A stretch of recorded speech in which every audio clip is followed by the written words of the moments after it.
कहता काहेरी सियान है बोलबो करे तो बड़ा तेज भमक के बोले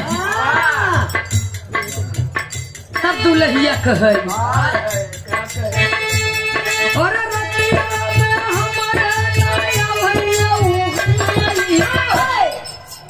राज अरे ऐसे जा हम थोड़ी गाना यार राता की गाना रहता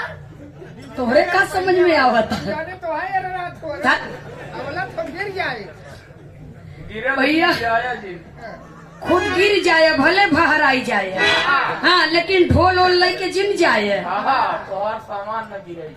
भैया कहता दुल्हिया रतिया में हमारा पगल हो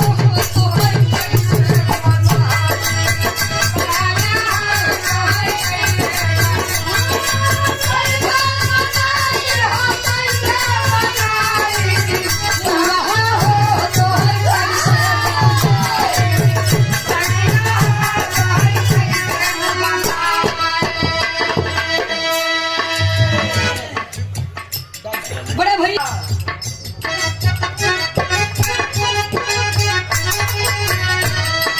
बीतल वाला पनवा हो गई जवानी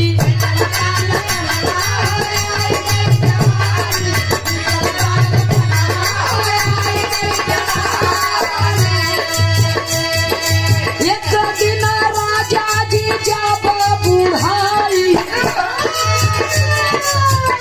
संभल जा अब समय बा अरे एक दिन राजा जी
अरे होठवा के